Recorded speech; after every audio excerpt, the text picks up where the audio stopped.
എല്ലാവർക്കും സ്നേഹ അഭിവാദനങ്ങൾ. കഴിഞ്ഞ ദിവസം റോയ് സാർ ഞങ്ങൾ ഒന്നിച്ച് ഹൈദരാബാദിലുണ്ടായിരുന്നു. നമ്മുടെ ദേശം വളരെ കലുഷിതമായ ഒരു അന്തരീക്ഷത്തിൽ കൂടെയാണ് പോയിക്കൊണ്ടിരിക്കുന്നത്. പ്രശ്നങ്ങൾ, പ്രതിസന്ധികൾ, ബുദ്ധിമുട്ടുകൾ, പീഡനങ്ങൾ, എതിരുകൾ വരുമ്പോൾ രണ്ട് രീതിയിൽ നമുക്കതിനെ പ്രതികരിക്കാം. We can be an escapist or we can engage. ഒന്നുകിൽ ഒളിച്ചോടാം, അല്ലെങ്കിൽ അതിനെ ധൈര്യത്തോടെ നേരിടാം. നമ്മുടെ ദേശത്ത് ഇന്ന് നടന്നുകൊണ്ടിരിക്കുന്ന വിവിധങ്ങളായ പ്രശ്നങ്ങൾക്ക് ഒരു കാരണം ചരിത്രമറിയാത്തവരാണിന്ന് നമ്മെ നയിക്കുന്നത്. അല്ലെങ്കിൽ ചരിത്രത്തെ സത്യത്തിൽ നിന്ന് അകറ്റി കോട്ടിമാട്ടുന്നവരാണ് നമ്മെ ഭരിക്കുന്നത്. അതിൻ്റെ തിക്ത ഫലമാണ് നാം ഇന്ന് അനുഭവിച്ചു കൊണ്ടേയിരിക്കുന്നത്. അതാണ് ഇന്ന് നാം ചർച്ച ചെയ്യാൻ പോകുന്നത്. ഈ പ്രത്യേക പ്രതിസന്ധിയിൽ നാം എങ്ങനെ പ്രതികരിക്കണം? അതിന് ദൈവമക്കൾക്ക് എന്തെങ്കിലും മാർഗനിർദ്ദേശം ഉണ്ടോ? അതൊന്ന് മനസ്സിലാക്കി അതനുസരിച്ച് ശക്തമായി ഈ ദേശത്ത് വലിയൊരു സ്വാധീനമാകുവാൻ നമുക്ക് ചില ചർച്ചകൾ ചെയ്യാം, ചില കാര്യങ്ങൾ ചിന്തിക്കാം. നമ്മുടെ എല്ലാം ഒരു പുസ്തകമുണ്ടല്ലേ? പുസ്തകങ്ങളും ഉണ്ടല്ലേ? പുസ്തകങ്ങളും ഇല്ലാത്ത ഒരു കാലം ഉണ്ടായിരുന്നോ?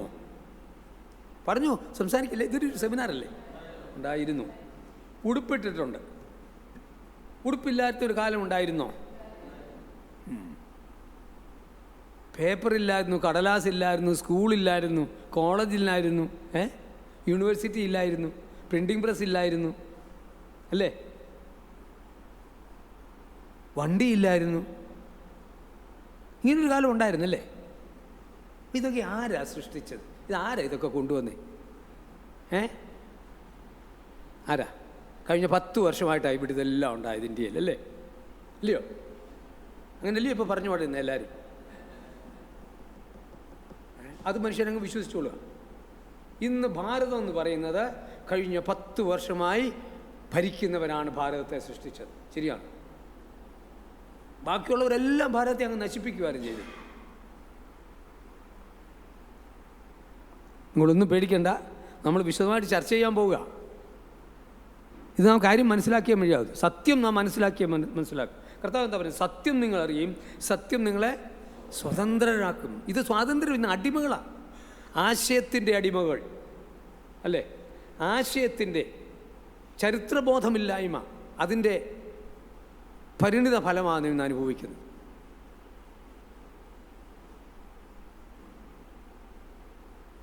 ചില നാളുകൾക്ക് മുമ്പ് വാജ്പേയിയുടെ കാലത്ത് ഒരു മന്ത്രി പറഞ്ഞു, Christian missionaries destroyed the culture of India. ക്രൈസ്തവർ ഭാരതത്തിൻ്റെ സംസ്കാരത്തെ നശിപ്പിച്ചു. അത് ഹിന്ദി ഭാഷയിലാണ് പറഞ്ഞത്. ശരിയാണോ? നമ്മൾ ക്രൈസ്തവരല്ലേ? നമ്മൾ ഇവിടുത്തെ സംസ്കാരത്തെ നശിപ്പിച്ചോ? ഈ ദേശത്തെ നമ്മൾ നശിപ്പിച്ചോ? പിന്നെന്താ വലിയ പറയുന്നത്? അപ്പോൾ നശിപ്പിക്കുകയായിരുന്നോ സൃഷ്ടിക്കുകയായിരുന്നോ ചെയ്തത്? അത് നാം ചിന്തിക്കണം. അതെ, അത് രണ്ട് രീതിയിലാണ് ബ്രദറെ. അതപ്പോൾ ആ സംസ്കാരം എന്താണെന്ന് നമുക്ക് ചിന്തിക്കാം. ഇന്ന് നമ്മൾ ചർച്ച ചെയ്യാൻ പോവാം. നമ്മൾ നശിപ്പിച്ച സംസ്കാരം എന്താണെന്ന് നമുക്ക് ചിന്തിക്കാം. നശിപ്പിച്ചു നമ്മൾ സംസ്കാരമെന്ന് പറഞ്ഞ് മനുഷ്യനെ അടിമകളാക്കി, ആശയത്തിനും അന്ധവിശ്വാസത്തിനും അടിമകളാക്കിയതിനെ നമ്മൾ നശിപ്പിച്ചു. അത് സംശയമില്ല. അതിൽ നമ്മൾ അഭിമാനം കൊള്ളുന്നുണ്ട്. എന്നാൽ നല്ലതായത്, സ്വീകാര്യമായത്, സാംസ്കാരികമായ ഉന്നമനത്തിനാവശ്യമായതെല്ലാം നാം സൃഷ്ടിക്കുകയാണ് ചെയ്തത്, സംഹരിച്ചില്ല അതൊന്നും. അപ്പോൾ ഈ മന്ത്രി പറഞ്ഞത് ഹിന്ദി ഭാഷയിലാണ്. അപ്പോൾ ഞാൻ ശക്തമായൊരു ഉൾപ്രേരണ എനിക്കുണ്ടായി. ഇതിനൊരു മറുപടി പറഞ്ഞാൽ മതിയാകും. ഇന്ന് ഭാരതത്തിൽ നമുക്ക് 3 രീതിയിലുള്ള അക്രമങ്ങളാണ് നാം ക്രൈസ്തവർ നേരിട്ടുകൊണ്ടിരിക്കുന്നത്. ഒന്ന്, ഇറ്റ്സ് എ ഫിസിക്കൽ അറ്റാക്ക്. ശാരീരികമായ അക്രമങ്ങളാണ് നാം നേരിട്ടുകൊണ്ടിരിക്കുന്നത്. ഏറ്റവും ഒടുവിൽ കിട്ടിയ കണക്കനുസരിച്ച്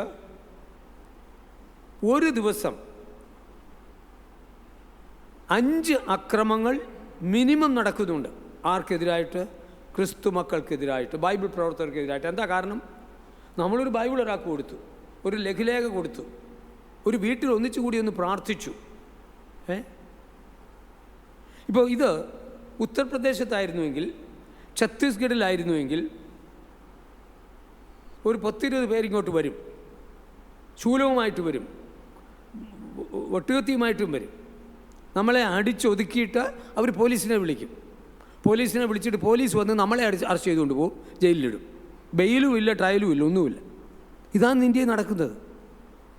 കേരളത്തിലെ മലയാളിയോട് പറഞ്ഞാൽ മനസ്സിലാവില്ല. നമ്മൾ നല്ല കംഫർട്ട് സോണിലല്ലേ. നമ്മുടെ വിചാരം നമ്മളെ ബെഡറായി നമ്മളെ രക്ഷിക്കുമെന്ന് നമ്മുടെ വിചാരം അല്ലേ. തെറ്റിപ്പോയി. സംഭവം നീങ്ങുകയാണ്, നാം വഞ്ചിക്കപ്പെടുകയാണ്. അപ്പോൾ ഫിസിക്കൽ അറ്റാക്ക്.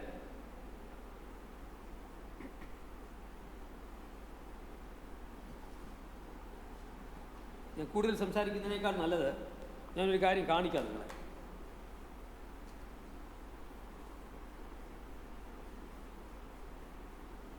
എന്താ ഇത്? എരിഞ്ഞ ബൈബിൾ.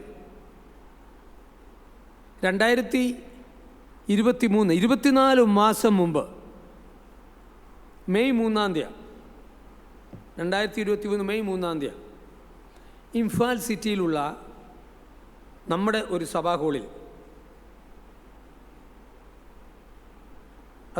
അവിടുത്തെ സുവിശേഷകരെയും പ്രവർത്തകരെയും ആരോ ഫോൺ ചെയ്ത് പറഞ്ഞു, നീ പോയിക്കോളൂ, ഓടിപ്പോക്കോ, നീയും നിൻ്റെ ഭാര്യയും കുട്ടികളോട് ഓടിപ്പോക്കോ, നീ കൊല ചെയ്യപ്പെടും.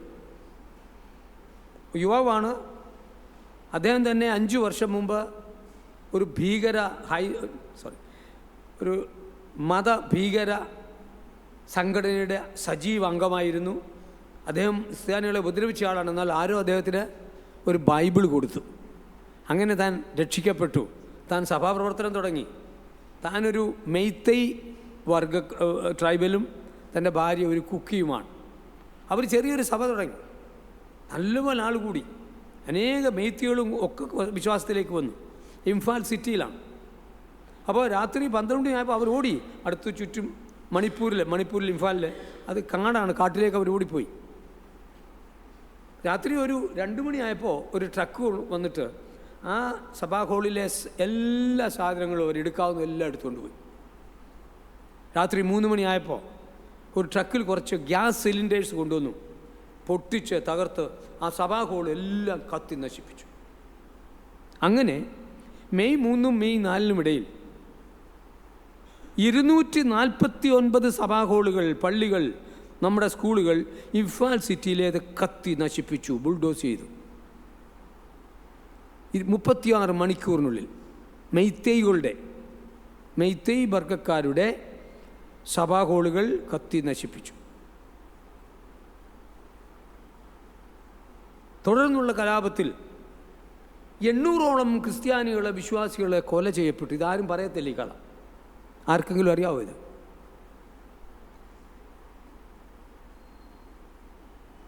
60,000 നമ്മുടെ വിശ്വാസികൾ മണിപ്പൂരിലെ കുക്കി മേഖലകളിൽ, ഹിൽസിലെ കുന്നുകളിൽ ഇന്ന് അഭയാർത്ഥികളാൽ കഴിയാണ്.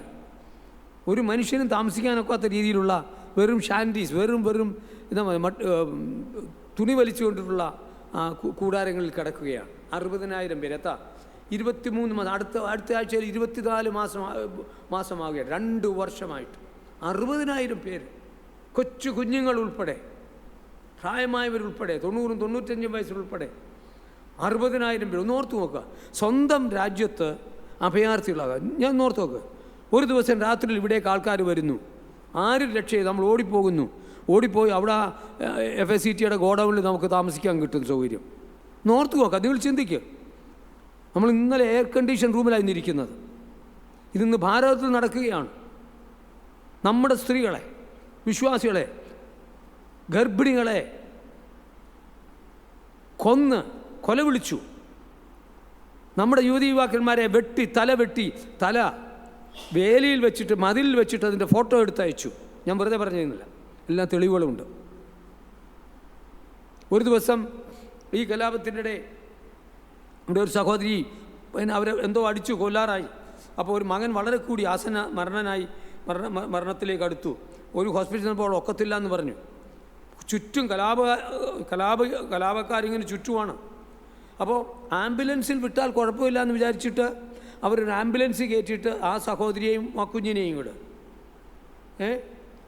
ആംബുലൻസിൽ കയറ്റി വിട്ടിട്ട് പകുതി സ്ഥലത്ത് ചെന്നപ്പോൾ കലാപകാരികൾ നിൽക്കുകയാണ്. ശൂലവുമായിട്ട്, തോക്കുമായിട്ട്, തീപ്പന്തവുമായിട്ട് നിൽക്കുകയാണ്.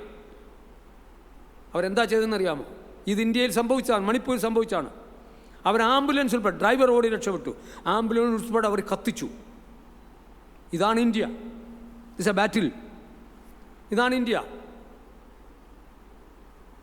ദൈവമക്കളെ കത്തിക്കും. It's a battle against the Bible. ബൈബിളിനെതിരായിട്ടുള്ള യുദ്ധം, ബൈബിൾ വിശ്വാസത്തിനെതിരായിട്ടുള്ള യുദ്ധം, ബൈബിൾ ബിലീഫ്സിനെതിരായിട്ടുള്ള യുദ്ധം, ബൈബിൾ ബിൽഡിങ്സിനെതിരായിട്ടുള്ള യുദ്ധം.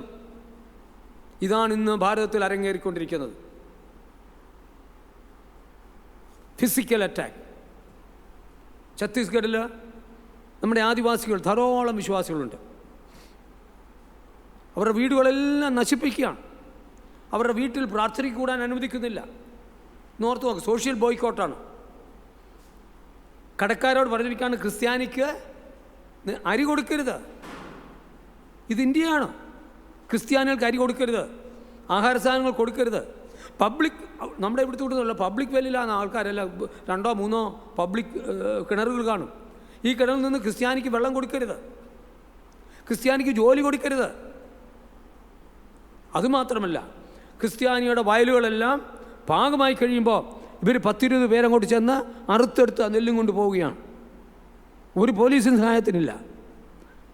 കിരാത ഭരണമാണ് ഇന്ത്യയിൽ നടക്കുന്നത്, മനുഷ്യത്വരഹിതമായത്. ഞാൻ മരിച്ചാൽ, ആദിവാസി അവിടെ കേന്ദ്രങ്ങളിൽ പ്രിയപ്പെട്ടവർ മരിച്ചാൽ ക്രിസ്ത്യാനിക്ക് അടക്കാൻ അനുവാദമില്ല. ഇതെന്താ ഇവിടെ നടക്കുന്നത്? Physical attack. ഇത് UP യിലായിരുന്നുവെങ്കിൽ അവർ നമ്മളെ ഇന്ന് അറസ്റ്റ് ചെയ്ത് അകത്തിട്ടേനെ. എനിക്ക് വരാനൊക്കത്തില്ല. അവിടെ ഒരു വീട്ടിൽ UP അവർ ബർത്ത്ഡേ, കൊച്ചു കുഞ്ഞിൻ്റെ 10 വയസ്സുള്ള ഒരു കുഞ്ഞിൻ്റെ ബർത്ത്ഡേ വെച്ച് 10-15 പേരിന്ന് കൂടി പ്രാർത്ഥിച്ചു. ഫോൺ ചെയ്ത് പറഞ്ഞു, ആരാ അവിടെ കൺവേർഷൻ, ഒരു വാക്കുണ്ട്, കൺവേർഷൻ, മതപരിവർത്തനം. കൺവേർഷൻ നടക്കുന്നു. പോലീസും വന്നു, ആൾക്കാർ വന്ന് ആദ്യം അടിച്ചു, പോലീസ് വന്ന് അവരെ അടിച്ചു. 10 വയസ്സുള്ള കുഞ്ഞിനെ ഉൾപ്പെടെ ജയിലിലാക്കിയിരിക്കുന്നു. നമ്മുടെ മൊബൈലിൽ വരുന്നുണ്ട്, എല്ലാ ദിവസവും വരുന്നുണ്ട്. ഞങ്ങൾ റെക്കോർഡ് ചെയ്യുന്നു. ഓൾ ഓവർ ഇന്ത്യ ഞങ്ങൾക്ക് അതിനുള്ള ഏജൻസ് ഉണ്ട്, ആൾക്കാരുണ്ട്. ഓർത്ത് നോക്ക്, ഇന്നിവിടെ സംഭവിച്ചാൽ നിങ്ങൾ എന്ത് ചെയ്യും? ചിന്തിച്ചിട്ടുണ്ടോ? ഇന്ന് ഭാരതത്തിലെ പീഡനത്തെപ്പറ്റി നിങ്ങൾ ചിന്തിച്ചിട്ടുണ്ടോ? ഉണ്ടെന്ന് എനിക്കറിയാം. അതുകൊണ്ടാണല്ലോ നിങ്ങൾ ഇന്ന് വന്നേ. Physical attack.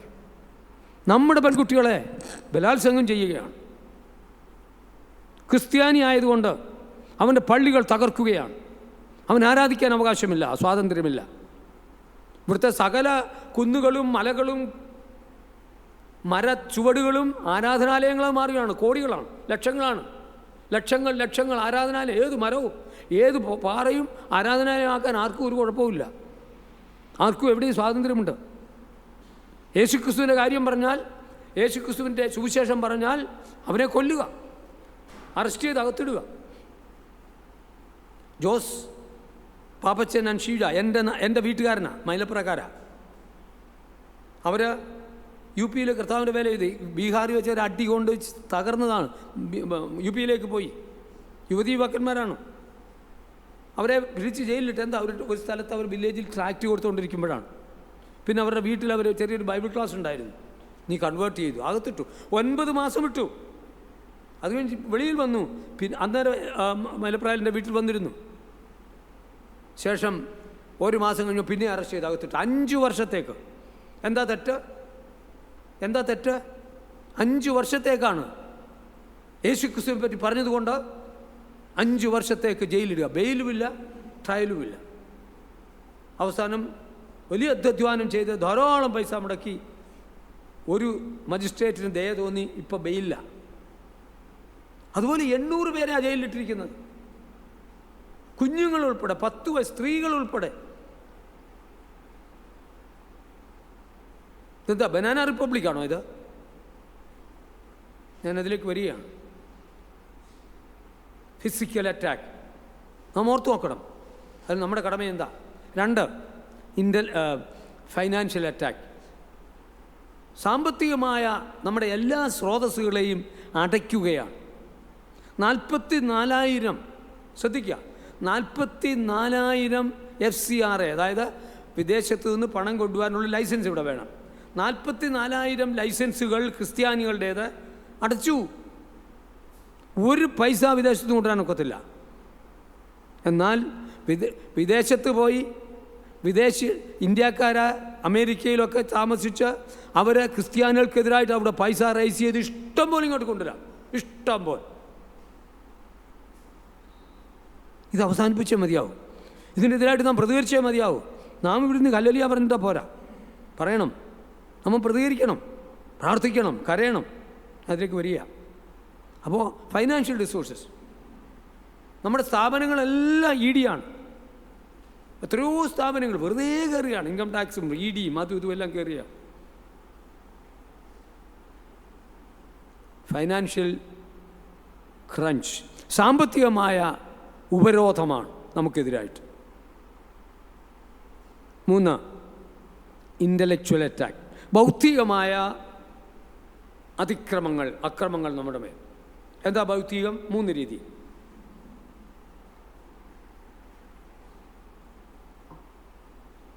ഒന്ന്, ക്രിസ്ത്യാനികൾ എല്ലാവരും വിദേശീയരാണ്. ഇന്ത്യയിലെ ക്രിസ്ത്യാനികളെല്ലാം വിദേശീയരാണ്. അങ്ങ് അമേരിക്കയിൽ നിന്നും ഇംഗ്ലണ്ടിൽ നിന്നൊക്കെ വന്നവരാ. 2, ക്രിസ്തീയത്വം സുവിശേഷം ഇവിടെ വന്നത് നാം എല്ലാം സായിപ്പിൻ്റെ ചെരുപ്പ് നക്കികളാണ്. It's a remnant of the ബ്രിട്ടീഷുകാരൻ്റെ ശേഷിപ്പാണ് ഈ ക്രിസ്ത്യാനി എന്ന് പറയുന്നത്. 3, ആദ്യം ഞാൻ പറഞ്ഞതുപോലെ ക്രിസ്ത്യാനികൾ ഈ ദേശത്തെ നശിപ്പിച്ചുകൊണ്ടിരിക്കുന്നു, സംസ്കാരത്തെയും മതത്തെയും ഒക്കെ നശിപ്പിച്ചുകൊണ്ടിരിക്കുന്നു. 3 അക്രമങ്ങളാണ് ബൗദ്ധികമായി ഇൻ്റലക്ച്വലുമായിട്ട് നാം ഇന്ന് നേരിടുന്നത്. അതിന് മറുപടി ഉണ്ടോ? ഉണ്ടാകണം. 1, എന്നാ ക്രിസ്തുവിൻ്റെ നമ്മളെല്ലാവരും എവിടുന്ന് വന്നവരാ? നമ്മളെല്ലാവരും എവിടുന്നാണ് വന്നേ?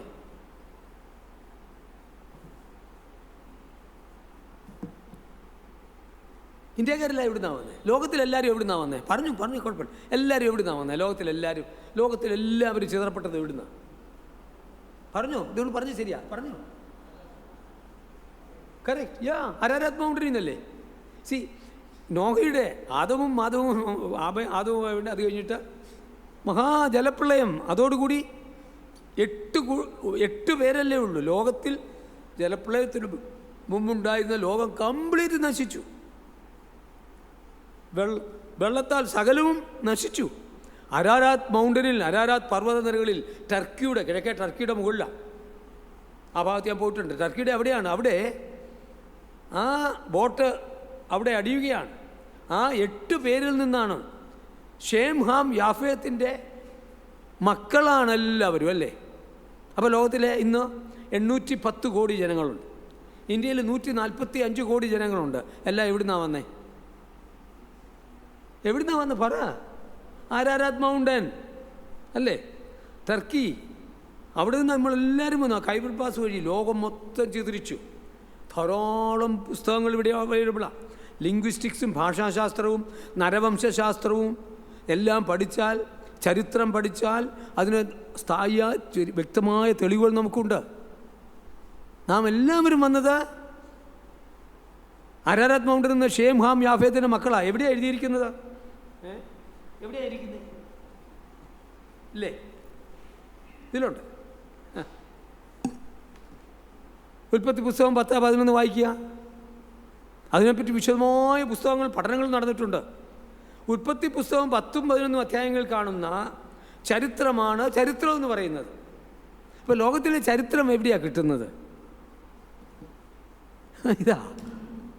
ഇതേ ചരിത്രം. ഇത് വെറും ഒരു റിലീജിയസ് ബുക്കല്ല. The most reliable, authentic, accountable history book. ലോകത്തിൽ വിശ്വസനീയമായ ചരിത്രമാണ് നമ്മുടെ കിട്ടുക. അപ്പോൾ ഈ പുസ്തകം, ഈ Bible we have the history of the past, present and the future. ഭൂതകാലം, വർത്തമാനകാലം, ഭാവി കാലം. വാ, ഈ 3 കാര്യങ്ങളുടെയും ചരിത്രം എഴുതി കിട്ടിയിരിക്കുകയാണ്. അതിൽ നാം അഭിമാനം കൊള്ളണ്ടേ? അമേരിക്കയിൽ ഹാർവാർഡ് യൂണിവേഴ്സിറ്റി, ഞാൻ കഴിഞ്ഞ മാസം ഞാൻ അവിടെ പോയിരുന്നു. ഹാർവാർഡ് യൂണിവേഴ്സിറ്റിയിൽ ഒരു പ്രൊഫസറുണ്ട്, പ്രൊഫസർ രാജീവ് മൽഹോത്ര. വലിയൊരു ഹൈന്ദവ നേതാവാണ്. അതേ ഒരു പുസ്തകം എഴുതി, ബ്രേക്കിംഗ് ഇന്ത്യ. 400 പേരുള്ളൊരു പുസ്തകം, ബ്രേക്കിംഗ് ഇന്ത്യ. ഭാരതത്തെ നശിപ്പിച്ചവൾ, ഉടച്ചവൾ. പുള്ളി പറയുന്നത്, വിശാൽ മംഗൽവാടിയും വില്യം കേരിയും എൻ്റെയൊക്കെ കാര്യങ്ങളുണ്ട്, ഞങ്ങളെല്ലാം ഇവിടെ നശിപ്പിച്ചവരാണ്. We are the nasty evangelist എന്നാണ് പുള്ളി പറഞ്ഞിരിക്കുന്നത്. കൊള്ളരുതാത്ത ദുഷ്ടന്മാരായ സുവിശേഷ പ്രവർത്തകരാണ് പോലും ഞങ്ങൾ ഇന്ത്യ ബ്രേക്ക് ചെയ്തു. ഈ രാജീവ് മൽഹോത്ര എവിടെ പഠിച്ചതെന്നറിയാമോ? ക്രിസ്ത്യൻ സ്കൂളിൽ പഠിച്ചു. ഉത്തർപ്രദേശത്തെ ആണെന്ന് തോന്നുന്നു. അവിടെ ഒരു കുഗ്രാമത്തിൽ ജനിച്ച മനുഷ്യന് ക്രിസ്ത്യാനികൾ സ്കൂൾ തുടങ്ങി, സ്കൂളിൽ പഠിപ്പിച്ചു. ഡൽഹിയിലെ സെൻറ്റ് സ്റ്റീഫൻസ് കോളേജിൽ പഠിച്ചു. അത് കഴിഞ്ഞ് ബൈബിൾ സുശേഷൻ മിഷണറിമാർ തുടങ്ങിയ ഹാർവാർഡ് യൂണിവേഴ്സിറ്റിയിൽ പഠിച്ചു.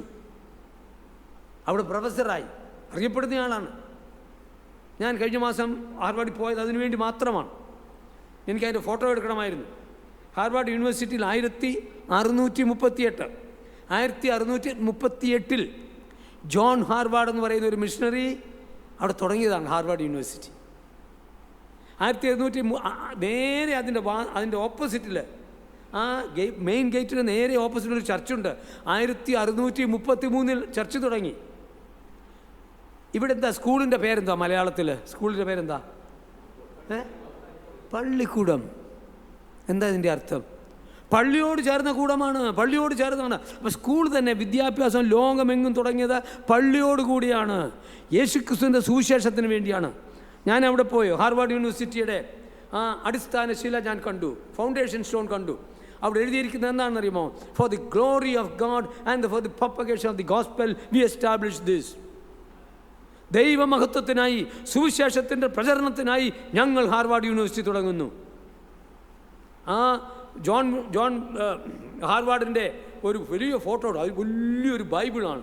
ബൈബിളിൽ താൻ ഇങ്ങനെ ഇരിക്കുന്ന ഫോട്ടോ. ആ ഗേറ്റിലുള്ളത് ഒരു കുരിശാണ്. യേശുക്രിസ്തു രക്ഷകനെന്ന് എഴുതിയിരിക്കുന്ന കുരിശാണ്. ആ ഹാർവാർഡ് യൂണിവേഴ്സിറ്റിയിൽ നിന്ന് ഏറ്റവും കൂടുതൽ എതീസ് അവിടെ നിന്നാണ് വരുന്നത്. രാജീവ് മൽഹോത്രയെ പോലുള്ള കുതന്ത്രന്മാർ അവിടെയാണിപ്പോൾ. Breaking India. ഞാൻ രാജീവ് മൽഹോത്രയ്ക്ക് ഞാൻ എൻ്റെ യൂട്യൂബിൽ ഒത്തിരി ടോക്കുണ്ട്. ഞാൻ അദ്ദേഹത്തോട് പറഞ്ഞു, we are not breaking India, we are making India. You are breaking India. അടിസ്ഥാനരഹിതമായ ആരോപണം ഉന്നയിച്ച് അങ്ങാണ് ഈ ഭാരതത്തെ നശിപ്പിക്കുന്നത്. ഞങ്ങളല്ല, ഞങ്ങൾ ഭാരതം സൃഷ്ടിച്ചവരാണ്. ഞാൻ അതിലേക്കാണ് പോകുന്നത്. നമ്മൾ ഇങ്ങനെയാണ് ഭാരതം സൃഷ്ടിച്ചത്. അപ്പോൾ ഇതിനൊരു മറുപടി കൊടുക്കണം നമ്മൾ. അപ്പം നമ്മൾ ഇവിടുത്തെ സംസ്കാരം നശിപ്പിച്ചവരല്ല. മൂന്നാമത് എന്താ വേണ്ടത്? നമ്മൾ സായിപ്പിൻ്റെ ചെരുപ്പ് നോക്കിയായിരുന്നു അല്ലേ? 1813 വരെ, 1600 1700 ഈസ്റ്റ് ഇന്ത്യ കമ്പനി അത് ആദ്യം മുതലേ വരുന്നത്. പിന്നീട് ബ്രിട്ടീഷ് രാജ്ഞി ഇന്ത്യ ഭരണം ഏറ്റെടുക്കുന്നു 1800. 1813 വരെ ഒരൊറ്റ മിഷണറിയും ഭാരതത്തിന് കാലുകുത്താൻ അനുവാദമില്ലായിരുന്നു. 1813 1813 ഈസ്റ്റ് ഇന്ത്യ കമ്പനിയുടെ ചാർട്ടർ മാറ്റുന്നത് വരെ ഒരൊറ്റ മിഷനും അവിടെ വരാനുള്ള അവകാശമില്ലായിരുന്നു പ്രിയപ്പെട്ടവരെ. പിന്നെ എന്താ സംഭവിച്ചത്? 1813 അത് മാറ്റിക്കഴിഞ്ഞപ്പോൾ അത് മാറ്റിയപ്പോൾ ആണ് സുശേഷന്മാരിവിടെ വരാൻ തുടങ്ങിയത്. അതുകൊണ്ടാണ് 1793 മിഷണറി വില്യം കേരി കൽക്കട്ടയിൽ വരുമ്പോൾ അദ്ദേഹത്തെ ഹൂഗ്ലി നദിയിൽ കപ്പലിറങ്ങാൻ അനുവദിച്ചില്ല. അദ്ദേഹം 30 കിലോമീറ്റർ അകലെയുള്ള സെറാംപൂരിൽ പോകേണ്ടത്. സെറാംപൂർ ഡാനിഷ് ഗവൺമെൻറ്റിൻ്റെ കീഴിലായിരുന്നു. ഡാനിഷ് ഗവർണറാണ് അദ്ദേഹത്തിന് അഭയം നൽകിയത്. അങ്ങനെ ഇന്ത്യയിൽ വലിയൊരു നവോത്ഥാനം സൃഷ്ടിക്കുവാൻ വില്യം കേരിയെയും കൂട്ടരെയും ദൈവം അനുവദിച്ചു. അദ്ദേഹം ഇന്ത്യയിലുണ്ടായിരുന്നു, 41 വർഷം ഉണ്ടായിരുന്നു. 42 ഭാഷകൾ താൻ വികസിപ്പിച്ചു. 23 പുതിയ ഐറ്റംസ് നമുക്ക് തന്നു. അപ്പോൾ സായിപ്പല്ല ഇവിടെ ഇത് കൊണ്ടുവന്നത്, സുവിശേഷം ഇവിടെ സുവിശേഷ മിഷണറിമാർക്ക് എതിരായിരുന്നു. എന്നാൽ ആരാ ഇവിടെ കൊണ്ടുവന്നത്? 2000 വർഷം മുമ്പ് അപ്പോസ്തലനായ തോമസ് ഇവിടെ വന്നു. തോമസ് വന്നിട്ട് എന്തു ചെയ്തു? സുവിശേഷം പറഞ്ഞു. ആരോടാ പുള്ളി സുവിശേഷം പറഞ്ഞു? ആദ്യമേ അദ്ദേഹം പഞ്ചാബിൻ്റെ പാകിസ്ഥാൻ്റെ ഇപ്പോഴത്തെ പാകിസ്ഥാൻ ആ ഏരിയയിലാണ് താൻ വന്നത്. കാൽനടയായിട്ടാണ് വന്നത്. പാർത്ഥിയൻ കിങ്ങുകളുടെ അടുത്താണ് വന്നത്. അത് കഴിഞ്ഞാണ് കടൽ മാർഗമാണ് താൻ കൊടുങ്ങല്ലൂർ വന്നിറങ്ങുന്നത്. AD 52 അപ്പോസ്തലനായ തോമസ് കൊടുങ്ങല്ലൂരിൽ ഇറങ്ങുമ്പോൾ ഈയിടെ ശശി തരൂർ കരൺ താപ്പറുമായിട്ടുള്ള ഇൻ്റർവ്യൂവിൽ പറഞ്ഞു, ക്രിസ്ത്യാനികൾ ഇവിടെ വർഷങ്ങളായിട്ട് 2000 വർഷമായിട്ടുള്ളവരാണ്. അദ്ദേഹം പറഞ്ഞത് കൊടുങ്ങല്ലൂരിൽ AD 52 തോമസ് അപ്പോസ്തലൻ വന്നിറങ്ങുമ്പോൾ ഒരു യഹൂദ പെൺകുട്ടി നൃത്തം ചെയ്ത് അരാമ്യ ഭാഷയിൽ പാട്ടുപാടി നൃത്തം ചെയ്താണ് അദ്ദേഹത്തെ സ്വീകരിച്ചത്. അതാ ശരി. അപ്പം ഈ കൊടുങ്ങല്ലൂരിൽ താൻ വരുന്നൊരു കാര്യം എന്താ? BC 1000 മുതൽ, ശലോമോൻ്റെ കാലം മുതൽ, ദാവീദിൻ്റെ കാലം മുതൽ ഇന്ത്യയുമായിട്ട്, റോമുമായിട്ടും യെരുശലേമായിട്ടും ഇസ്രായേൽ മക്കളുമായിട്ടും ഇന്ത്യക്ക് വലിയ ട്രേഡ് ലിങ്ക്സ് ഉണ്ടായിരുന്നു. കച്ചവട ട്രേഡ് റൂട്ട് ഉണ്ടായിരുന്നു. പ്രത്യേകിച്ച് കേരളത്തിൽ നമ്മുടെ കുരുമുളക്, ആനക്കൊമ്പ്, നമ്മുടെ സുഗന്ധദ്രവ്യങ്ങൾ ഇതെല്ലാം കൊണ്ടുപോകാൻ വേണ്ടി സ്ഥിരമായിട്ട് വർഷത്തിൽ 2-3 പ്രാവശ്യം ആ കാറ്റിൻ്റെ ഗതി അനുസരിച്ച് പത്തേമാരികൾ വന്നും പോയിക്കൊണ്ടേയിരുന്നു. അതായിരുന്നു ഭാരതം. അപ്പോൾ അവരുടെ കൂട്ടത്തിൽ ആര് വന്നു?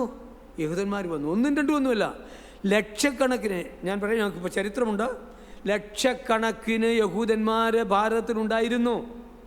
അവർ വന്നു, മലയാളികളെ കല്യാണം കഴിച്ചു, മലയാളം പഠിച്ചു. കൊച്ചിയിൽ ഇപ്പോഴും ഉണ്ടായിരുന്നല്ലോ, അല്ലേ? ഇപ്പോഴും ഒരാളുണ്ട്. കൊടുങ്ങല്ലൂരുണ്ടായിരുന്നു. അങ്ങനെ ഈ കേരളം മൊത്തം കൊടുങ്ങല്ലൂർ വഴി ഇങ്ങനെ ഈ ഭാഗങ്ങളിലെല്ലാം ധാരാളം സ്വർണ്ണഖനനം ചെയ്യുന്നവരവർ മിടുക്കരായിരുന്നു. സിൽക്കിൻ്റെ ഇതിൽ അവർ മിടുക്കരായിരുന്നു. ഇതിൽ ബുദ്ധിജീവികളല്ലേ യഹൂദന്മാർ. അവർ വന്നു. അപ്പം BC 1000 എന്ന് പറഞ്ഞാൽ ഇന്നേക്ക് 3000 വർഷമായിട്ട് ഇവിടെ യഹൂദന്മാരുണ്ട്. അവരോട് സുവിശേഷം പറയാനാണ് കർത്താവ് എന്താ പറഞ്ഞത് ശിഷ്യന്മാരോട്? കാണാതെ പോയ എൻ്റെ ആടുകളുടെ അടുത്തേക്കാണ് നീ ആദ്യം പോകേണ്ടത്. കർത്താവ് മത്തായിലും ലൂക്കോസിലും ഒക്കെ അയച്ചല്ലോ 10 പേരെ 70 പേരെയൊക്കെ. കാണാതെ പോയ എൻ്റെ ജനം, അതാണ് 12 നഷ്ടപ്പെട്ടു പോയ ഇസ്രായേൽ ഗോത്രങ്ങൾ. അവർ ധാരാളമുണ്ട്. അവരോട് സുവിശേഷം പറയാനാണ്. അപ്പോൾ ആദ്യമായിട്ട് അപ്പോസ്തലൻ തോമസ് AD 52 വരുന്നു, 72 തന്നെ കൊല ചെയ്യുന്നു മദ്രാസിൽ വെച്ചിട്ട്. താൻ പ്രസംഗിച്ചത് ആദ്യമായിട്ട് ക്രിസ്തുവിലേക്ക് വന്നത് മലയാളക്കരയിൽ അല്ല, ഇന്ത്യയിൽ ഇവിടെ വന്നത് ആരാണ്? യഹൂദന്മാരാണ്. യഹൂദ മലയാളികളാണ്, യഹൂദന്മാരാണ്. മലയാളികളെ വിവാഹം കഴിച്ചു കഴിഞ്ഞാൽ ആ കുടുംബത്തിലെ ആൾക്കാരാണ് ആദ്യമായിട്ട് വരുന്നത്. അപ്പോൾ ഇവിടെ ആദ്യമേ അന്ന് ബ്രാഹ്മണന്മാരില്ല. നമുക്ക് ചിലരെല്ലാം ഞാൻ ബ്രാഹ്മണനായിരുന്നു. എന്ത് ബ്രാഹ്മണൻ? ബ്രാഹ്മണന്മാരവിടെ ഇല്ലല്ലോ. 8-ാം നൂറ്റാണ്ടിന് ശേഷമാണ് ബ്രാഹ്മണന്മാർ സൗത്ത് ഇന്ത്യ വരുന്നത്. 8-ാം നൂറ്റാണ്ട് 800-ന് ശേഷം. ഇപ്പോൾ MGS നാരായണൻ മരിച്ചു പോയല്ലോ കഴിഞ്ഞ ആഴ്ച. ഡോക്ടർ MGS നാരായണൻ്റെ ചരിത്രം, ഇത് വലിയ ചരിത്രകാരൻ, അദ്ദേഹം വായിച്ചു. അദ്ദേഹത്തിൻ്റെ ചരിത്ര പുസ്തകം വായിച്ചാൽ തന്നെ ഞാൻ ബാബുരീസ് പറയുന്നത് കേൾക്കണ്ട. കേരളത്തിലെ പ്രഗത്ഭരായ ചരിത്ര പുരുഷന്മാരുടെ പുസ്തകങ്ങൾ വായിച്ചാൽ നിങ്ങൾക്ക് മനസ്സിലാകും ബ്രാഹ്മണന്മാരും ഉണ്ടായിരുന്നില്ല. അപ്പോൾ ആദ്യമായിട്ട് യേശുക്രിസ്തുവിലേക്ക് ഇവിടെ വന്നത്, സുവിശേഷം കേട്ട് പരിവർത്തനം വന്നത് യഹൂദന്മാരാണ്. പിന്നെ മലയാളികളാണ്. അവിടെ ഉണ്ടായിരുന്നു മലയാളികൾ. അതേത് പശ്ചാത്തലമാണെന്ന് നമുക്കറിയത്തില്ല. അതുമാത്രമല്ല, എന്തിനാ തോമസ് ഇവിടെ വന്നത്? നമ്മൾ ഭാരതീയർ എന്താ പാടിക്കൊണ്ടിരുന്നത്? അസതോമ സദ്ഗമയ തമസ്സോമ ജ്യോതിർഗമയ മൃത്യോമ അമൃതം ഗമയ lead me from untruth to truth. എന്നെ അസത്യത്തിൽ നിന്ന് സത്യത്തിലേക്ക് നയിക്കണമേ. Lead me from darkness to light. അന്ധകാരത്തിൽ നിന്ന് അത്ഭുത പ്രകാശത്തിലേക്ക് എന്നെ നയിക്കണമേ. Lead me from death to life. എന്നെ മരണത്തിൽ നിന്ന് ജീവങ്കിലേക്ക് നയിക്കണമേ. കർത്താവേ, കടവുളൈ, ദൈവമേ, പരമേശ്വര, അവിടെ അങ്ങ് എവിടെ? ഞാൻ ഉഴലുകയാണ്. എനിക്കിതിന് അർത്ഥമില്ല, എനിക്ക് വഴിയറിയില്ല, എനിക്ക് സത്യമറിയില്ല, എനിക്ക് ഇരുട്ടാണ്, അത് നയിക്കണമെന്ന് ഭാരതീയൻ പാടിക്കൊണ്ടേയിരിക്കുകയാണ്. അതിന് മറുപടിയായിട്ടാണ് നാം വചനത്തിൽ കാണുന്നല്ലോ, അപ്പോസ്തലനായ തോമസിനോടാണ് യേശു പറഞ്ഞത്, ഞാൻ തന്നെ വഴിയും സത്യവും ജീവനുമാണ്. ഹല്ലേലൂയ. ഭാരതീയൻ്റെ പ്രാർത്ഥന കേട്ട് ഞാൻ തന്നെ വഴിയും സത്യവും ജീവനുമെന്ന് ആരോട് കർത്താവ് പറഞ്ഞു, ആ മനുഷ്യൻ തന്നെ ഭാരതത്തിൻ്റെ പ്രാർത്ഥനയ്ക്ക് ഉത്തരമായി AD 52 ഭാരതത്തിലേക്ക് വരികയാണ്. അവരോട് ഇതാ ഭാരതീയരെ പ്രിയപ്പെട്ടവരെ, ദൈവം നിങ്ങളെ സൃഷ്ടിച്ചു, എന്നാൽ നിങ്ങൾ ദൈവത്തിൽ നിന്ന് അകന്നുപോയി. ആ ദൈവം നിങ്ങളെ തേടി വന്നു. ഇതാ വഴി, സത്യം, ജീവൻ. ക്രൂശിക്കപ്പെട്ടവനായ ക്രിസ്തു സുവിശേഷം ഇവിടെ പ്രസംഗിച്ചു. ഇപ്പം നാം ആരും സായിപ്പിൻ്റെ ചെരുപ്പ് നോക്കിയല്ല, 52 വന്നു. ഭാരതീയൻ്റെ പ്രാർത്ഥന കേട്ടുകൊണ്ട് അതിൻ്റെ ഉത്തരമായിട്ട് യേശു ക്രിസ്തു ലോകത്തിലേക്ക് വന്നു. യേശു ക്രിസ്തുവിൻ്റെ ശിഷ്യനായ തോമസ് അത് ആ സത്യവുമായി AD 52 ഇവിടെ വരികയാണ് ചെയ്തത്. അപ്പോൾ നമുക്ക് 2000 വർഷത്തെ പാരമ്പര്യം പറഞ്ഞല്ലോ. നമ്മൾ വിദേശീയരല്ല, നാം എല്ലാവരും വിദേശീയരാണ്. ഇവിടുത്തെ എല്ലാ അധികാരികളും വിദേശീയർ. ഇന്ത്യയിലെ സകല മനുഷ്യരും വിദേശീയരാണ്. BC 2000 ഇവിടെ ദ്രവീഡിയൻസ് വന്നു, അല്ലെങ്കിൽ മെഡിറ്ററേനിയൻസ് വന്നു. ദ്രാവിഡിയൻസ് വന്നു. എവിടെ വന്നു? സിന്ധു നദീതടത്ത്.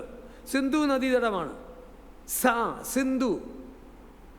കൈബർ പാസിൽ കൂടെ വന്ന് സിന്ധു, പേർഷ്യൻ വാക്കാണ്. അവർക്ക് പറയാൻ നേരത്ത് പറഞ്ഞു ഹിന്ദു എന്ന് പറഞ്ഞു. ഹിന്ദു ദേശമെന്നായിത്തം. ആ ദേശവും ഹിന്ദു മതവുമായിട്ട് യാതൊരു ബന്ധവുമില്ല.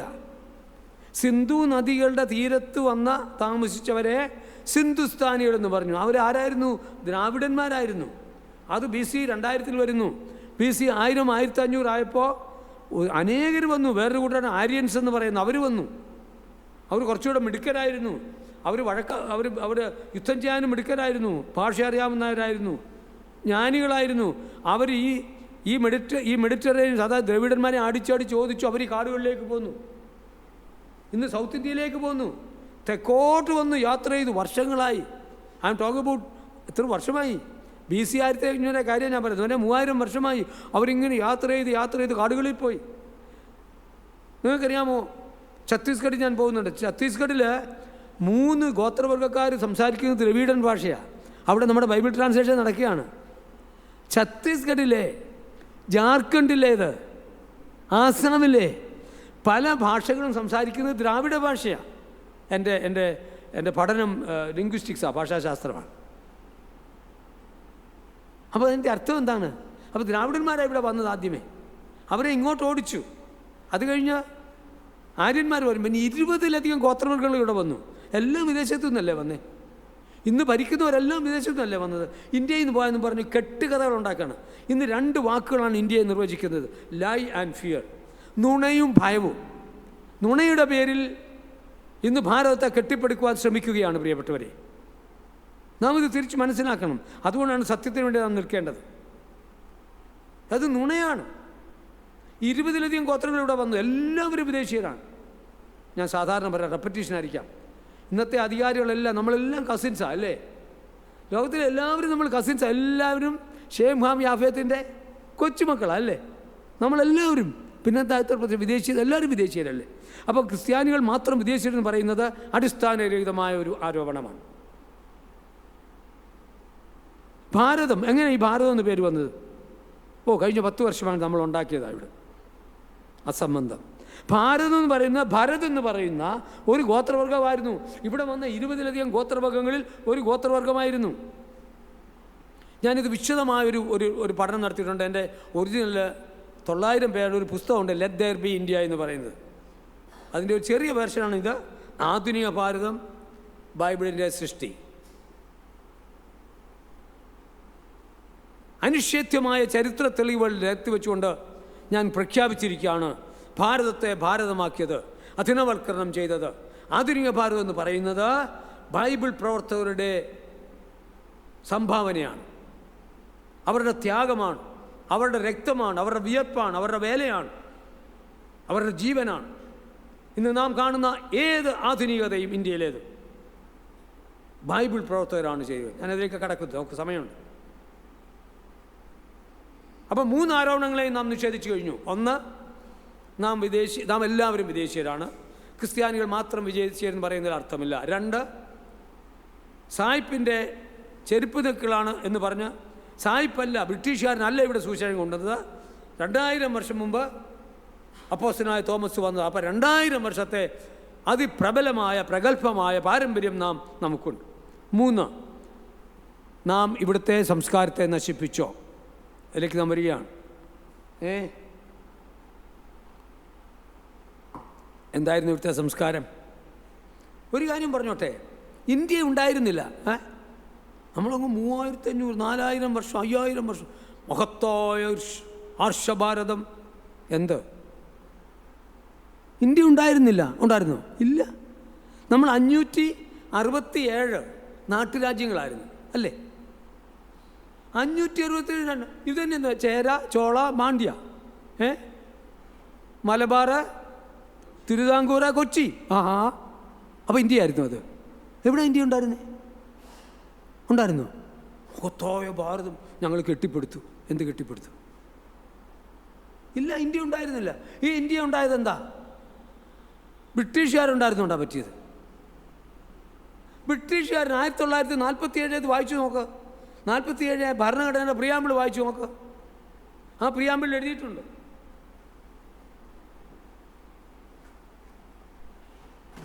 ഇതും കൊണ്ടാണ് നടക്കുന്നത്.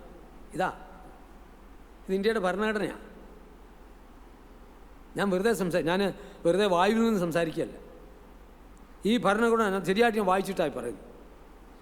ഈ ഭരണഘടനയിലുണ്ട്.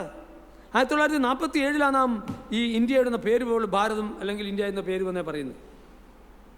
ഈ 567 നാട്ടുരാജ്യങ്ങളെ എല്ലാം കൂടെ യോജിപ്പിച്ച് അനക്സ് ചെയ്തു നിർബന്ധമായിട്ട്. നമുക്കറിയാമല്ലോ സർ സി പിയുടെ കാര്യം. നിങ്ങൾക്ക് അറിയത്തില്ല, സർ സി പി ചെവി വെട്ടിയൊക്കെ കഥ അറിയാമല്ലോ. തിരുവിതാംകൂർ രാജാവ് എല്ലാം അവർ മുഖതയായിരുന്നു. എന്നാൽ ബ്രിട്ടീഷുകാരന് നന്ദി പറയണം. എൻ്റെ ഈ പുസ്തകം, വലിയ പുസ്തകം, 800 പേരുള്ളത്, ഡോക്ടർ മൻമോഹൻ സിംഗ് നമ്മുടെ പ്രൈം മിനിസ്റ്റർക്ക് ഞാൻ കൊടുത്തു. അദ്ദേഹത്തിൻ്റെ വീട്ടിൽ ഞാൻ ചായ കുടിച്ച് ഇങ്ങനെ കാര്യങ്ങൾ സംസാരിക്കായിരുന്നു. അദ്ദേഹം പറഞ്ഞു, ക്രൈസ്തവർ ഭാരതത്തിന് ചെയ്ത അതുല്യമായ സംഭാവനകൾ ആർക്കും മറക്കാൻ പാടില്ല. എൻ്റെ ഈ പുസ്തകത്തിൽ ഞാൻ എഴുതിയിട്ടുണ്ട്. ദീർഘമായി അദ്ദേഹവുമായിട്ട് ഞാൻ സംസാരിച്ചു. എൻ്റെ പുസ്തകം അദ്ദേഹത്തിൻ്റെ മേശപ്പുറത്തുണ്ടായിരുന്നു. ക്രൈസ്തവർ അവിടെ എന്താ ചെയ്തത്? നമ്മൾ ഇവിടുത്തെ സംസ്കാരത്തെ നശിപ്പിച്ചിട്ടില്ല, അതിനെ സൃഷ്ടിക്കുകയാണ് ചെയ്തത്. 2000 വർഷം മുമ്പുള്ള പാരമ്പര്യം നമുക്കുണ്ട്. 2000 വർഷമായി ക്രൈസ്തവർ ഇവിടെ സ്വാധീനം ധാരാളം ചെയ്യുന്നുണ്ട്. അപ്പോൾ നാം നശിപ്പിച്ച കൂട്ടത്തിൽ ഞാൻ ആദ്യമേ ഓർപ്പിച്ചല്ലോ, ഇവിടെ ജാതി 567 നാട്ടുരാജ്യങ്ങളെ നാം ഒന്നിച്ചാക്കി. അതിൻ്റെ പിന്നിൽ ക്രൈസ്തവ മിഷണറിമാരുടെ വലിയ സംഭാവന ഉണ്ട്. അതിലേക്ക് ഞാൻ കടക്കുന്നില്ല. അതിനുള്ള ഒരു കാരണം, അതിനെ നശിപ്പിച്ചിട്ട് അതിനെ നാം ഒന്നിച്ചാക്കിയിട്ട് അതിനെ സംസ്ഥാനങ്ങളാക്കി മാറ്റി. ഇപ്പോൾ എത്ര എണ്ണമുണ്ട്? 28 29 അല്ലേ? നമ്മുടെ ഭാരതത്തിലുള്ള ഈ 28 സംസ്ഥാനങ്ങൾ ഏതിൻ്റെ അടിസ്ഥാനത്തിലാണ്?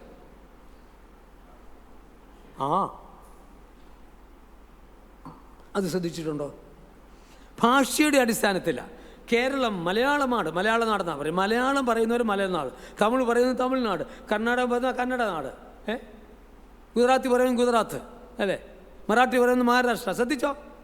ഇതെങ്ങനെയാണ് ഉണ്ടായത്? ഇതാരാ ഇവിടെ ഉണ്ടാക്കിയത്? ഈ ഭാഷകൾ ആരാ വികസിപ്പിച്ചത്? നോർത്ത് നോക്ക്. ഇന്ന് ഇന്ത്യയിലെ സംസ്ഥാനങ്ങൾ ഉണ്ടാവുകയില്ലായിരുന്നു ഈ ബൈബിൾ ഇല്ലായിരുന്നുവെങ്കിൽ. ഈ ബൈബിൾ പ്രവർത്തകരില്ലായിരുന്നു. ഞാൻ പറയാൻ പോവുകയാണ്. തെളിവിത ഒന്ന്, മലയാള നാട്ടിൽ മലയാളം എന്ന് പറഞ്ഞ വാക്കുപോലും ഉണ്ടായിരുന്നില്ല. മലയാള ഭാഷയെ MGS നാരായണൻ എന്ന് പറയും. കഴിഞ്ഞ ആഴ്ച മരിച്ചുപോയ ചരിത്രകാരൻ്റെ പുസ്തകം വായിക്കുക. ഡോക്ടർ MGS നാരായണൻ പറഞ്ഞിട്ടുണ്ട്, മലയാളം എന്ന് മലയാള ഭാഷയ്ക്ക് പേരിട്ടത് ഇവിടുത്തെ ഒരു മനുഷ്യനുമല്ല, ഹെർമൻ ഗുണ്ടർട്ടാണ്. 1835-40കളിൽ ഇന്ത്യയിലേക്ക് വന്ന് 1836 ഇത് ആദ്യമായിട്ട് വരുന്നത്. 1833 ഇവിടെ ആന്ധ്രാപ്രദേശത്ത് രാജമന്ത്രിയിൽ ഒരു എൻജിനീയർ ഉണ്ടായിരുന്നു, ഇറിഗേഷൻ, സർ ആർതർ കോട്ടൺ. ഞാൻ 3 മാസം മുമ്പ് ഞാനവിടെ പോയിരുന്നു. സർ ആർതർ കോട്ടൺ അദ്ദേഹമാണ് is the father of the irrigation system in India. അദ്ദേഹം ബ്രദറൻ സഭക്കാരനായിരുന്നു. അദ്ദേഹമാണ് കുറച്ച് ബിഷർമാരെ വേണമെന്നും പറഞ്ഞ് എഴുതി അറിയിച്ചു. ആന്റണി നോറിസ് ഗ്രോസ് എന്ന് പറഞ്ഞ ആളിനെ കണ്ടു. ബ്രദറിലെ ആദ്യത്തെ സുവിശേഷകനായിരുന്നു, മിഷണറി. ഇങ്ങോട്ട് നിന്ന് വന്നു. അദ്ദേഹത്തിൻ്റെ കൂടെ 11 പേര്. അവർ 12 പേര് 1836 ആന്ധ്രാപ്രദേശ് എത്തുകയാണ്, ഗോദാവരി ഡെൽറ്റ മിഷൻ. അവിടെയാണ് അവർ വരുന്നു. അദ്ദേഹത്തിൻ്റെ കൂടെ ഉണ്ടായിരുന്ന ആളാണ് ഹെർമൻ ഗുണ്ടർ. അതിനുശേഷം അദ്ദേഹം ബാസൻ മിഷനിൽ ജോയിൻ ചെയ്തു. തലശ്ശേരിയിലേക്ക് വരികയാണ്. തലശ്ശേരിയിലേക്ക് വരുമ്പോൾ തൻ്റെ ഡയറിയിൽ താൻ എഴുതി,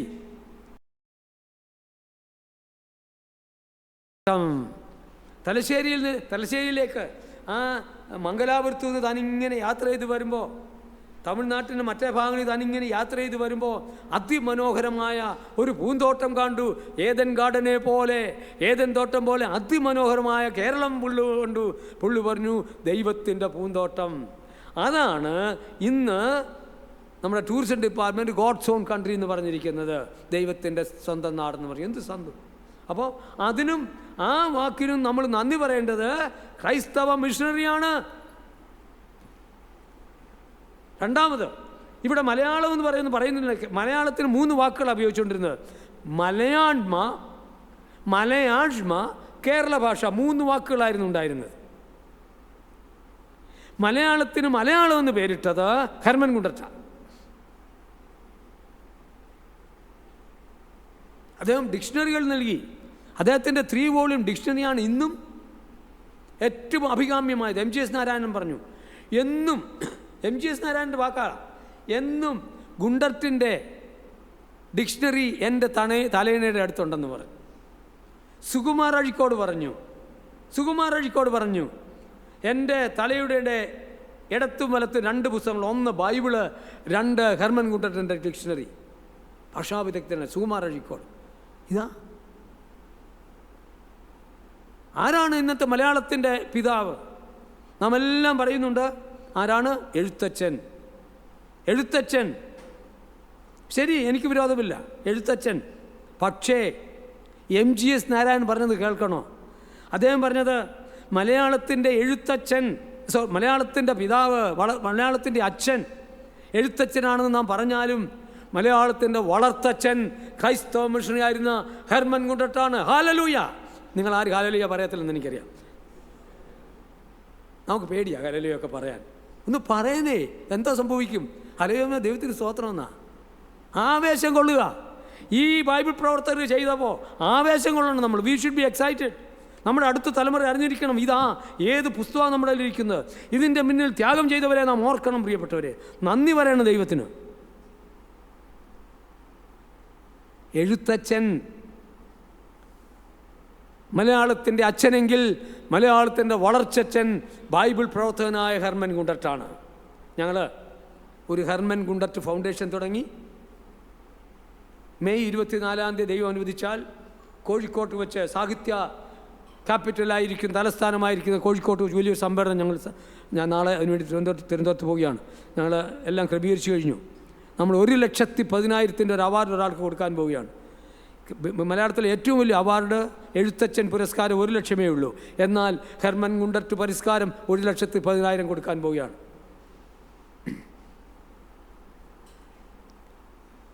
ഒരു പുസ്തകം നിങ്ങളെല്ലാം വാങ്ങി വായിക്കണം. 2 പുസ്തകങ്ങൾ ഞാൻ പറയാൻ ഇന്ന്. ഒന്ന്, മിഷണറി കേരളം.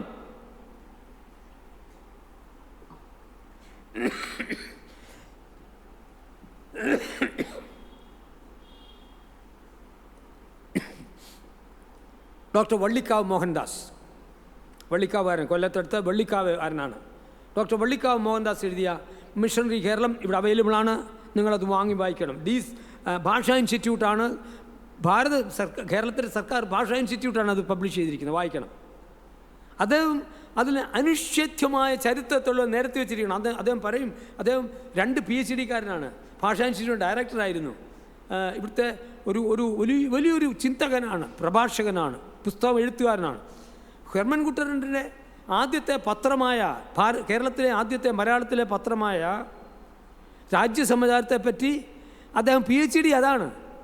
രണ്ടാമത്തെ പശ്ചിമോദയം, അദ്ദേഹം PhD ചെയ്തു. അദ്ദേഹം ജർമ്മനിയിൽ പോയി ആ പത്രത്തിൻ്റെ പഴയ താളുകളെല്ലാം എടുത്തുകൊണ്ട് വന്നു. ഒരു ഹൈന്ദവനാണ്. അദ്ദേഹത്തിൻ്റെ ഭാര്യ കോളേജ് പ്രിൻസിപ്പലാണ്. വലിയ ചിന്തകനാണ്, ചരിത്രകാരനാണ് ഡോക്ടർ വള്ളിക്കാവ്. നിങ്ങൾ വാങ്ങിക്കണം, നിങ്ങളെല്ലാം വാങ്ങി വായിക്കണം. മിഷണറി കേരളം. 2, നമ്മുടെ പാരമ്പര്യം ഒന്ന് മനസ്സിലാക്കണമെന്നുണ്ടെങ്കിൽ ഡോക്ടർ ഏബ്രഹാം ബെൻഹർ, ഞങ്ങളുടെ സ്നേഹിതനാണ്, വയനാട്ടുകാരനാണ്. ഡോക്ടർ ഏബ്രഹാം ബെൻഹറിൻ്റെ പുസ്തകമുണ്ട് യൂതഭാരതം, ജൂവിഷ് ബാക്ക്ഗ്രൗണ്ട് ഓഫ് ഇന്ത്യൻസ്. യൂതഭാരതം വാങ്ങി വായിക്കണം. അല്ല, എല്ലാമൊന്നും നാം സ്വീകരിക്കണമെന്നല്ല, അത് വായിക്കണം, നിങ്ങൾ വായിക്കണം. യൂതഭാരതം, ഈ 2 പുസ്തകം വായിക്കണം. നമ്മുടെ പാരമ്പര്യം അറിയാൻ കഴിയും. യൂതന്മാർ ഇവിടെ എങ്ങനെയാണ് വന്നത്, എങ്ങനെയാണ് ക്രിസ്ത്യാനികൾ ഉണ്ടായെന്നുള്ളത്. അപ്പോൾ മലയാളത്തെ അധുനവൽക്കരണം ചെയ്തത്, നമുക്ക് ആധുനിക ലിപി നൽകിയത്, ഡിക്ഷണറി നൽകിയത്, ഗ്രാമർ പുസ്തകം തന്നത്, നമുക്ക് പ്രോസ് തന്നത്, ഇതൊക്കെ ഞാൻ മുമ്പേ ചോദിച്ചല്ലോ. ഇതൊക്കെ ഇപ്പോൾ എന്നാ തുടങ്ങിയത്? നമ്മൾ വലിയ പഴയ പാരമ്പര്യം പറയുന്നു. ഇവിടെ എന്താ ഉണ്ടായിരുന്നത്? ഇവിടെ എന്തായിരുന്നു ഉണ്ടായിരുന്നത്? മലയാളത്തിന് ആധുനിക ലിപി എവിടെ കിട്ടും? 2, ഇവിടുത്തെ ആദ്യത്തെ ഗദ്യം ഇവിടെ ഉണ്ടായിരുന്നില്ല. മലയാളത്തിൽ മാത്രമല്ല, ഒരു ഭാഷയിലും ഗദ്യം ഉണ്ടായിരുന്നില്ല. പ്രോസ് ഓർത്ത് നോക്ക്, ഗദ്യമില്ലെന്ന് എങ്ങനെയാണ് വായിക്കുന്നത്? പദ്യമായി, എല്ലാം പദ്യമാണ്, കവിതയായി, പദ്യമായി. എഴുത്തച്ഛൻ പദ്യം എഴുതിയിരുന്നേ ഇല്ല.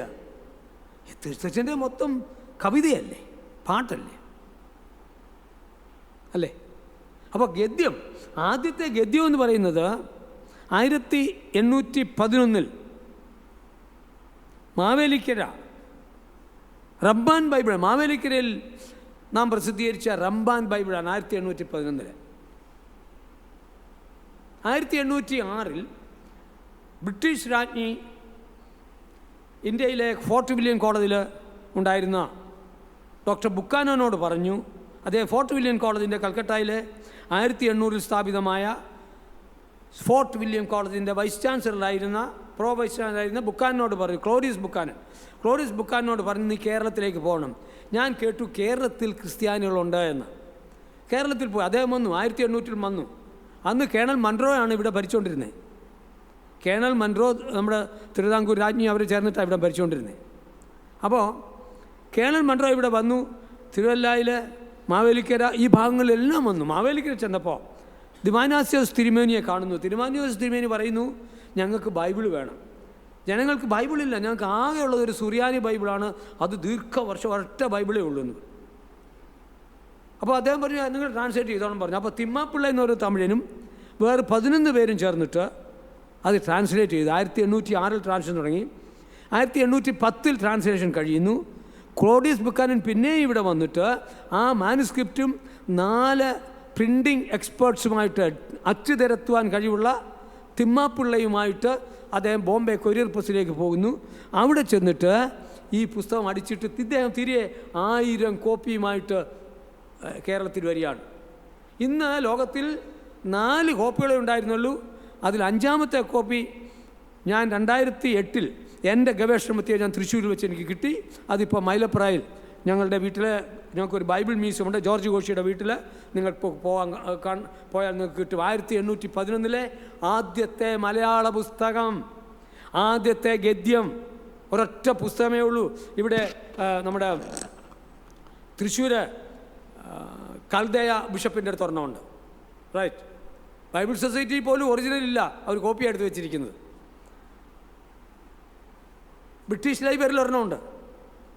അപ്പോൾ ആദ്യത്തെ ഗദ്യം എന്ന് പറയുന്നത് അതാ. അപ്പോൾ ആദ്യത്തെ ഗദ്യം മലയാളത്തിലേത്, അതുപോലെ എല്ലാ ഭാഷകളിലെയും ആദ്യത്തെ ഗദ്യം മലയാളത്തിലേത് 4 സുവിശേഷങ്ങളാണ് ബോംബെ കൊരിയർ പ്രസ്സിൽ അടിച്ചത്. അപ്പോൾ ആരായിരുന്നു വളർത്തച്ഛൻ?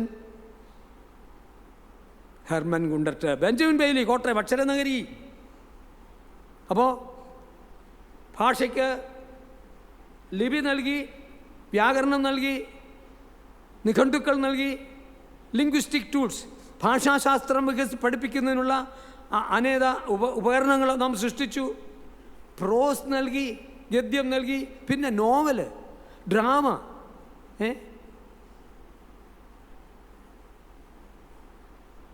മറ്റ് പുസ്തകങ്ങൾ, ലിറ്ററേച്ചർ, സാഹിത്യം. സാഹിത്യം ആരുടെ വകയാണ്? ഇവിടെ എന്തായിരുന്നു ഉണ്ടായിരുന്നത്? 150 വർഷം മുമ്പ് ഇവിടെ എന്താ ഉണ്ടായിരുന്നത്? ആരെങ്കിലും സാഹിത്യം എഴുതിയോ? ചരിത്രം എഴുതി? ആദ്യത്തെ ചരിത്രം ആരാ എഴുതിയത്?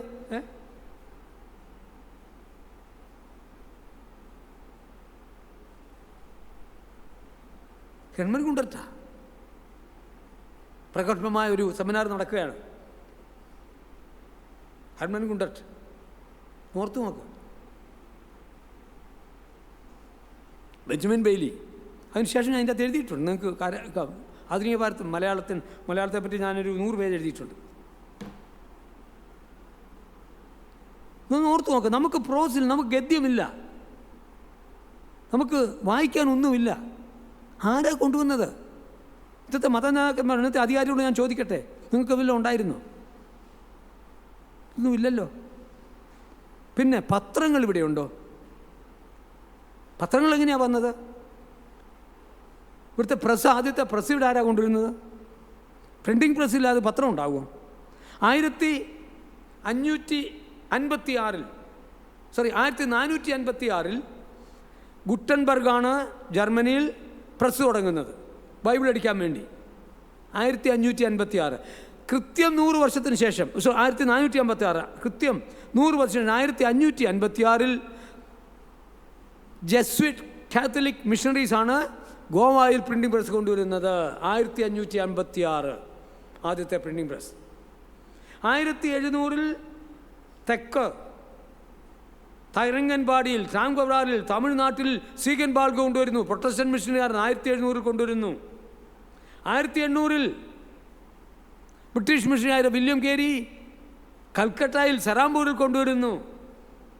അങ്ങനെ 1800കളിൽ 1900 പിന്നീട് 1800 പിന്നെയും തുടങ്ങുന്നത്.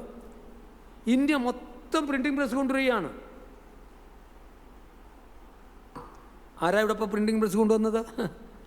പ്രിൻറ്റിംഗ് പ്രസ് കൊണ്ടുവന്നുകൊണ്ട് എന്താ സംഭവിച്ചത്? ഒന്ന്, പുസ്തകങ്ങൾ രചിച്ചു. അപ്പോൾ ഭാഷ നോർത്ത് നോക്കാം. From language to linguistics to literacy to literature. നോർത്ത് നോക്കാം. ക്രമാനുഗതമായ വളർച്ച. ഭാഷാശാസ്ത്ര ഉപകരണങ്ങൾ, വിദ്യാഭ്യാസം, സാഹിത്യം, സ്കൂളുകൾ തുടങ്ങി. അല്ലെങ്കിൽ പിന്നെ വരാം. അപ്പോൾ പത്രം, പ്രിൻറ്റിംഗ് പ്രസ് തുടങ്ങി. നമ്മൾ ടെക്സ്റ്റ് ബുക്ക് സൊസൈറ്റീസ് തുടങ്ങി, ടെക്സ്റ്റ് ബുക്കുകൾ തന്നു. അതിനുശേഷം എന്ത് ചെയ്തു? നമ്മൾ പത്രം തുടങ്ങി. 1847 രാജ്യസമാചാരമാണ് ഭാരതത്തിലെ, മലയാളത്തിലെ ആദ്യത്തെ പത്രം. 1847 തന്നെ ഇറക്കിയതാണ് പശ്ചിമോദയം, ഹെർമൻ ഗുണ്ടർട്ട്. ഇവിടെ ജ്ഞാനനിക്ഷേപം കോട്ടയത്ത് ബെഞ്ചമിൻ ബെയ്ലി. അങ്ങനെ 1847 ഇന്ത്യയിൽ പത്രം, കേരളത്തിലെ പത്രം 1888 മലയാള മനോരമ. കഴിഞ്ഞ ആഴ്ച മനോരമയുടെ എഡിറ്ററിലൂടെ ഞാൻ കോട്ടയത്തുണ്ടായിരുന്നു. 1888 22 പത്രങ്ങൾ 1847 1888 ഇടയ്ക്ക് ക്രിസ്ത്യാനികളാണ് ഇവിടെ ഉണ്ടാക്കിയത്. ബൈബിൾ പ്രവർത്തകരാണ് ഇവർ ചെയ്തത്. ഈ പത്രം വന്നപ്പോൾ 2 കാര്യങ്ങൾ സംഭവിച്ചു. ഒന്ന്, I call it standardisation of the language. Number 2, democratisation of the language. ഒന്ന്, ഭാഷയുടെ സമാനവൽക്കരണം. ശ്രദ്ധിക്കുക, എന്താ ഞാനത് എക്സ്പ്ലെയിൻ ചെയ്യാം. തിരുവനന്തപുരത്തും തിരുവല്ലയിലും തൃശ്ശൂരും തലശ്ശേരിയിലും നാം മലയാളം സംസാരിക്കുമ്പോൾ എങ്ങനെയാണ്? നമുക്കെല്ലാം അറിയാം, വിവിധ രീതിയിലല്ലേ, അല്ലേ?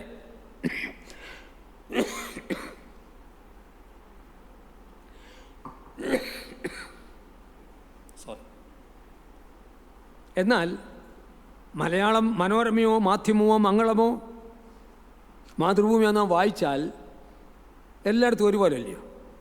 മനസ്സിലായല്ലോ? വായിക്കുമ്പോൾ എല്ലാം അതാണ് സമാനവൽക്കരണം, ഭാഷയുടെ സമാനവൽക്കരണം. വാക്കുകൾക്ക് അർത്ഥമായി, വാക്കുകൾ ചുരുങ്ങി, വാക്കുകളെ ആധുനികവൽക്കരണം ചേർത്തി. ഇതൊക്കെ നിസ്സാരമാണെന്നാണ് വിചാരിക്കുന്നത്. ഇപ്പം വലിയ ആളായിട്ടിരിക്കുക ക്രൈസ്തവരങ്ങ് നശിപ്പിച്ചെന്നേ. പിണറായിയുടെ വിചാരം കമ്മ്യൂണിസമായിരുന്നു ഇവിടെ എല്ലാം കൊണ്ടുവന്ന്. മറ്റേ ബുദ്ധത്തിന് സെൻട്രലിലെ ബുദ്ധത്തിൻ്റെ വിചാരം പുള്ളിയാണ് എല്ലാം കൊണ്ടുവന്നത്. കേരള മോഡൽ മിഷണറി എന്ന് പറഞ്ഞാൽ ബൈബിൾ എന്ന് പറഞ്ഞാൽ അച്ചീച്ചിയാണ്. ഇതിലേക്ക് വരാം, സമയമുണ്ട് കേട്ടോ. Okay, right. അപ്പോൾ എന്ത് ചെയ്തു? സമാനവൽക്കരണം എന്ന് നോക്കാം. 2, അപ്പോൾ ഭാഷയ്ക്ക് നാം സമാനവൽക്കരണം, ഭാഷയ്ക്ക് ഏകീകരണം ഉണ്ടായി. 2, ജനാധിപത്യവൽക്കരണം, ഡെമോക്രറ്റൈസേഷൻ. ഇവിടെ ഇത് പറഞ്ഞ് ഞാൻ അവസാനിപ്പിക്കാം. ഇപ്പോഴത്തെ 4 ജാതികളാണ് ഇവിടെ ഉണ്ടായിരുന്നത്. മഹത്തായ ഭാരതം കേട്ടോ, മഹത്തായ ഭാരതത്തിൽ 4 ജാതിയായിരുന്നു. എന്തായിരുന്നു? ബ്രഹ്മാവിൻ്റെ തലയിൽ നിന്ന് ബ്രാഹ്മണൻ വന്നു, തോളിൽ നിന്ന് ക്ഷത്രിയൻ വന്നു, തുടയിൽ നിന്ന് വൈശ്യൻ വന്നു, കാലിൽ നിന്ന് ശൂദ്രനും വന്നു. അതിൻ്റെ താഴെ ഒരാളുണ്ട്, ചണ്ടാളൻ. എനിക്കത് എവിടെ നിന്നാണെന്ന് എനിക്കറിയത്തില്ല. അങ്ങനെ മിനിമം 4-5 ജാതികളായി തിരിച്ചു. ബ്രാഹ്മണനും ക്ഷത്രിയനും തമ്മിൽ 120 അടി അകലം വേണം പോകാൻ. ബ്രാഹ്മണൻ പോകുമ്പോൾ അവനെന്താ ഈ ഏരിയയിലില്ലയോ അതൊക്കെ കിട്ടി ഇങ്ങനെ പോകുമ്പോഴേ ഹോയ് ഹോയ് ഹോയ് ഹോയ് എന്ന് പറഞ്ഞ് വേണം പോകാൻ. വായിക്കും, MGS നാരായണൻ്റെ പുസ്തകം വായിക്കും, അല്ലെ മറ്റുള്ളവരുടെ പുസ്തകം വായിക്കും. ഹോയ് ഹോയ് ഹോയ് എന്ന് പറയും. എന്താണെന്നറിയാമോ? അവൻ പോകുന്ന വഴിക്ക് ഒരു ശൂദ്രനുണ്ടെങ്കിൽ, ഒരു ക്ഷത്രിയനുണ്ടെങ്കിൽ അവനിങ്ങനെ മാറി കാട്ടിൽ ഒളിക്കണം. അതിൻ്റെ എനിക്ക് വളരെ രസമായിട്ട് തോന്നിയുണ്ടല്ലോ, ശൂദ്രൻ കണ്ടാൽ അല്ലെ ശൂദ്രൻ തൊട്ടാൽ 7 പ്രാവശ്യം പോയി നദിയിൽ കുളിക്കേണ്ടതാരാ? ബ്രാഹ്മണൻ. കുളിക്കടാ നീ പോയി, നിൻ്റെയൊക്കെ അന്ത്യമാണ്. ഇതായിരുന്നു കേരളം. ബ്രാഹ്മണൻ പറയുന്നത് ശൂദ്രൻ പറയാനൊക്കത്തില്ല. ഉപ്പ് എന്ന് പറയുന്ന വാക്ക് എല്ലാ വാക്കും ഒക്കത്തില്ല, ഒരു ശൂദ്രൻ പറയാനൊക്കത്തില്ല. പാലക്കാട് രോഹിത് സാറിനൊക്കെ അറിയാം, നിങ്ങൾ പുസ്തകം വായിച്ചാൽ അറിയാം. പുളിയാടി എന്നൊറ്റാ പറയുന്നത്. അത് പറയാതെ ഒരു പുലയൻ, പുലയനോ കുറയനോ അതോ ഓരോ one of the tribes, Palakkad പൈസ കൊണ്ട് വെക്കാനേ ഒക്കത്തുള്ളൂ. പൈസ എവിടെയെങ്കിലും കൊണ്ട് വെച്ചിട്ട് ഓടി മാറി നിൽക്കണം. എന്താ വേണ്ടിയത്? ഏമാൻ്റെ എനിക്ക് പുളിയാടി വേണം. അവൻ പുളിയാടി എന്ന് പറഞ്ഞില്ല, ഉപ്പെന്ന് പറഞ്ഞു. ബ്രാഹ്മണൻ പറയുന്ന അടിച്ചു കൊന്നു. ഇതാണ് കേരളം. എൻ്റെ പുസ്തകം വായിക്കണ്ട, ശ്രീധരമേനോൻ്റെ പുസ്തകം വായിച്ചു നോക്ക്. ഇതായിരുന്നു കേരളം. അപ്പോൾ ബ്രാഹ്മണൻ പോകുന്നിടത്ത് മറ്റവൻ പോകാനൊക്കത്തില്ല, ഭാഷ പറയാനൊക്കത്തില്ല, വസ്ത്രം ധരിക്കാനൊക്കത്തില്ല. അടിമയാണ്. ഒരു കാളയെയും ഒരു അടിമ സ്ത്രീയെയും മല്ലപ്പള്ളിയിൽ ഒന്നിച്ചുഴുതു. നിങ്ങൾ വായിക്കണം. 3-ാമത്തെ പുസ്തകം ഞാൻ പറയുന്നു. 3-ാമത്തെ പുസ്തകം സാമുവേൽ നെല്ലിമുകളിൻ്റെ കേരളത്തിലെ നവോത്ഥാനം. സാമുവേൽ നെല്ലിമുകളിൻ്റെ പുസ്തകം വായിക്കണം നിങ്ങൾ. കേരളത്തിൻ്റെ നവോത്ഥാനം.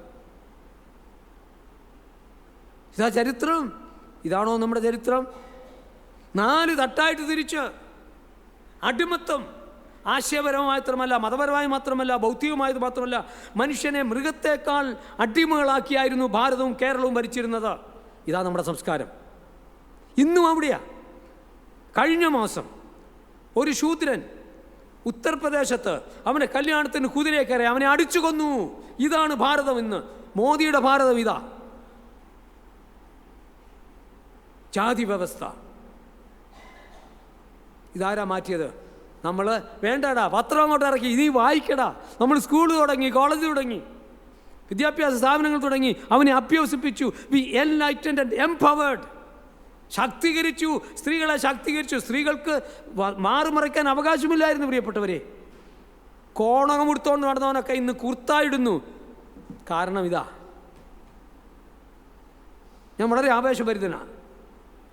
നമ്മളെ അനുഭവം എന്താണ് ഇവിടെ ചെയ്യുന്നത്?